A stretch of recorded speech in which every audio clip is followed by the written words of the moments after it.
Rail ticket, UPI, LPG से लेकर pension तक 1 अक्टूबर से नए नियम लागू होने वाले हैं। चलिए आपको बताते हैं कि इसमें नया क्या है। तो अक्टूबर का महीना शुरू होने जा रहा है और अक्टूबर महीने की शुरुआत से ही देश भर में 7 बड़े बदलाव होने वाले हैं, जिनका सीधा असर आम जनता की जेब पर यानी कि आपकी जेब पर पड़ने वाला है। अक्टूबर का महीना शुरू होने जा रहा है और इसके साथ ही कई बड़े बदलाव आम जनता की जिंदगी पर असर डालने जा रहे हैं। 1 अक्टूबर 2025 से देश भर में 7 ऐसे नियम और फैसले लागू होंगे जिनका सीधा संबंध आपकी रोजमर्रा की जरूरतों से जुड़ा हुआ है, खर्चों से जुड़ा हुआ है। इनमें रेलवे टिकट बुकिंग से लेकर UPI payment, online gaming, LPG gas cylinder की कीमतें और पेंशन योजना से जुड़े बदलाव शामिल है।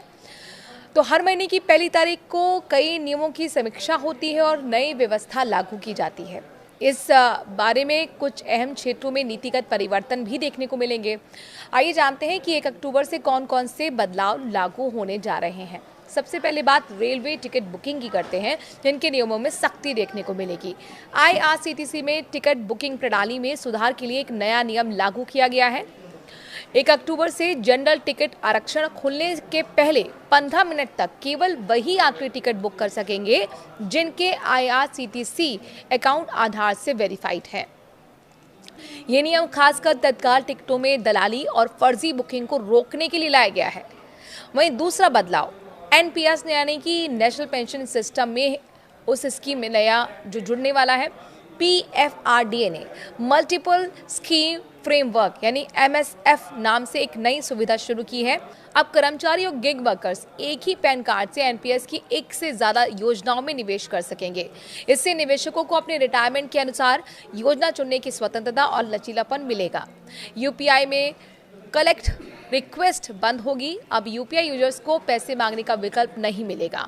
1 अक्टूबर से यूपीआई का कलेक्ट रिक्वेस्ट या फिर पुल ट्रांजैक्शन फीचर बंद किया जा रहा है। ये कदम फ्रॉड और साइबर धोखाधड़ी को रोकने के उद्देश्य से उठाया गया है। चौथा बदलाव ऑनलाइन गेमिंग सेक्टर पर सख्ती है। सरकार ने ऑनलाइन गेमिंग इंडस्ट्री को आज ज्यादा पारदर्शी और ज्यादा ही सुरक्षित बनाने के लिए नया कानून लागू किया है। 1 अक्टूबर से गेमिंग प्लेटफॉर्म्स पर कड़ी निगरानी रखी जाएगी। ये फैसला उपभोक्ता जो हैं उनकी सुरक्षा के मद्देनजर वित्तीय धोखाधड़ी को रोकने के लिए लिया गया है। और पांचवा बदलाव एलपीजी सिलेंडर की कीमतों की समीक्षा है। हर महीने की तरह इस बार भी 1 अक्टूबर को घरेलू और कमर्शियल एलपीजी सिलेंडर के दाम तय किए जाएंगे। अंतर्राष्ट्रीय कच्चे तेल की कीमतों के आधार पर ही दाम बढ़ते हैं या फिर घट सकते हैं।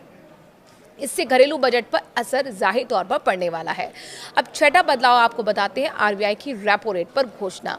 अक्टूबर के पहले सप्ताह में आरबीआई की मौद्रिक नीति समिति एमपीसी की बैठक भी होगी। अगर रेपो रेट में कटौती होती है तो होम लोन और ऑटो लोन सस्ते हो सकते हैं। इससे आम जनता की ईएमआई का बोझ हल्का हो सकता है। और सातवां बदलाव पीएफ खाताधारकों के लिए राहत भरी खबर है।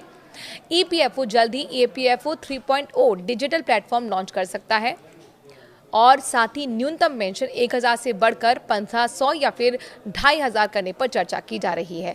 इन बदलावों से लाखों पेंशन धारकों और कर्मचारियों को सीधा फायदा होगा।